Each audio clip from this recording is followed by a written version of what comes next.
A veces es inevitable mirar al cielo y ver un rostro perfectamente formado en las nubes. Yo mismo lo hago casi como un instinto automático. La verdad, pues atenta, porque esta misma costumbre de ver caras donde realmente no las hay es la pista exacta para entender cómo y por qué inventamos la religión. Hoy vamos a hacer un repaso rápido a los orígenes de la fe. Para lograrlo, este estudio hizo algo. Trazó una especie de árbol genealógico evolutivo de las creencias, analizando a 33 sociedades de cazadores-recolectores, y descubrieron que el rasgo más antiguo es el animismo, o sea, el creer que la naturaleza tiene espíritu e intención. Esto nace directamente de nuestra llamada teoría de la mente, es decir, que el cerebro evolucionó para participar y para anticipar intenciones, para poder sobrevivir a otros humanos. Pero lo que hicimos fue acabar aplicando esa misma vigilancia extrema al viento, a los ríos, al fuego, al sol, a los depredadores, y es que nuestro cerebro evolucionó espiritualmente, si lo pudiéramos decir así, para dar sentido a lo que ocurre. Es decir, imagínate, te pones a trabajar en el ordenador y empieza a fallar. Necesitas una especie de culpable u otra acción, y si esto lo llevamos a cientos de miles de años atrás, el animismo era algo así como un truco mental de supervivencia, una especie de herramienta cognitiva. Y poco a poco las creencias de ese animismo básico se fueron haciendo cada vez más complejas, como con el misterio de la muerte, donde surge esa creencia del más allá. Vale, pero ¿cómo funciona todo esto? Es decir, ¿qué ocurre en nuestro cerebro? Pues esto lo necesitas entender para ponerlo después en práctica. Verás, el animismo no es solo una creencia, sino un subproducto biológico de nuestra mente social. Hay dos mecanismos neuroconductuales que le dan todo el sentido.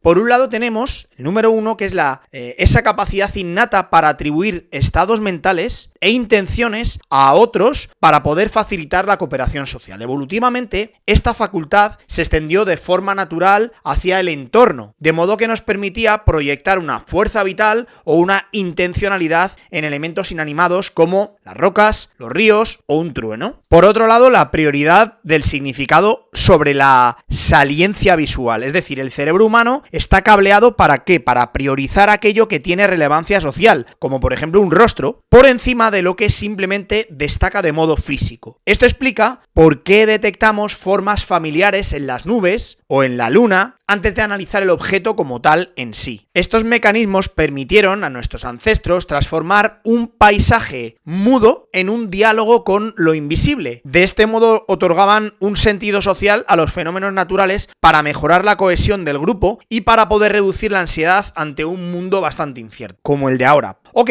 ¿tiene algún beneficio abrazar esto? Es decir, ¿creer en el animismo? Bueno, pues yo te diría dos cosas. Uno, como siempre te digo, n=1, prueba y saca tus conclusiones. Y dos, tengo una visión muy espiritual de la vida y creo que es algo innato en el hombre, ya sea cristiano, ya sea pagano, porque al adoptar una visión del mundo parecida a la de nuestros antepasados de hace miles de años, nos aporta una serie de beneficios psicológicos profundos, ya que encaja mucho mejor con cómo evolucionó nuestro cerebro. Por un lado, nos ayuda a encontrar sentido en un mundo lleno de incertidumbres. Cuando percibimos la naturaleza como algo vivo y conectado con nosotros, el miedo a lo desconocido suele disminuir y aparece una mayor sensación de seguridad y de orientación.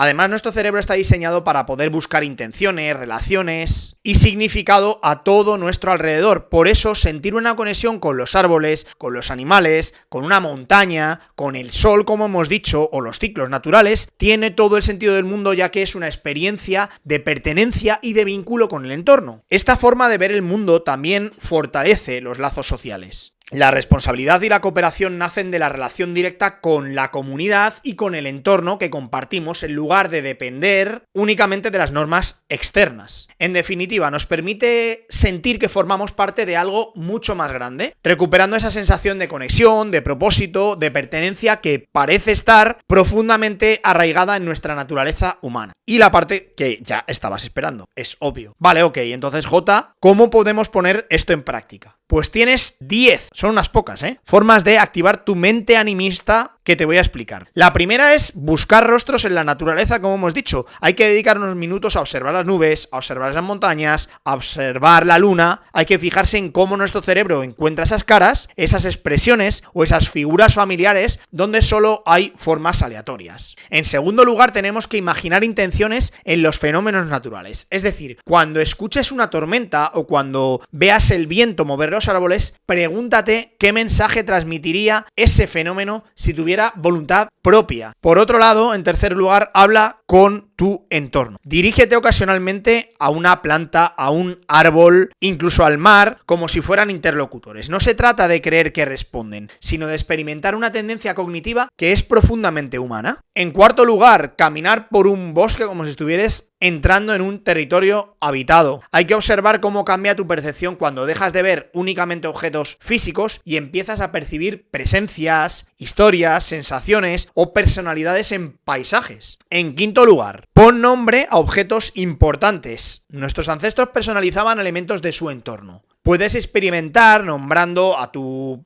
bicicleta, tu coche, tu barco, lo que sea. Cualquier objeto con valor emocional. En sexto lugar, practica la observación silenciosa, de modo que permanezcas 10 minutos, por ejemplo, observando un río, una cascada o el movimiento de las hojas. Permite que tu mente genere espontáneamente narrativas e intenciones sobre lo que estás viendo. En séptimo lugar, tienes que interpretar el comportamiento animal desde la empatía. Ya sé que suena muy hippie. Cuando observes aves, perros, insectos, intenta imaginar qué perciben, qué desean o qué les preocupa. Esta es una extensión directa de la teoría de la mente. En el número 8 hay que sustituir el análisis inmediato por la imaginación. Antes de explicar racionalmente algo que observas, debes dedicar unos segundos a preguntarte qué significado simbólico o social habría tenido para un cazador-recolector, por ejemplo. Penúltima, la número 9. Contempla el cielo nocturno con una mirada ancestral. Observa las estrellas sin buscar información astronómica. Imagina cómo una mente humana de hace 100.000, 50.000 años habría interpretado ese espectáculo luminoso. Y por último, número 10, recupera la sensación de la relación con la naturaleza. En lugar de ver el mundo como un conjunto de recursos y de objetos, intenta percibirlo como una red de agentes con los que interactúas. El cambio de perspectiva refleja la forma en la que nuestros ancestros experimentan y experimentaban la realidad cotidiana. La clave, recuerda, el objeto de todo esto no es creer literalmente que las rocas o las nubes tienen alma o tienen mente. El ejercicio realmente consiste en reconocer una característica profunda de la cognición humana. Nuestro cerebro evolucionó para detectar agentes, intenciones y relaciones sociales en el entorno. El animismo no era simplemente una religión. Probablemente fue, y a día de hoy podría volver a serlo, la manera más natural que tuvo nuestra especie de comprender el mundo antes de la ciencia, antes de la escritura y de las instituciones complejas. Dale una vuelta. Chao.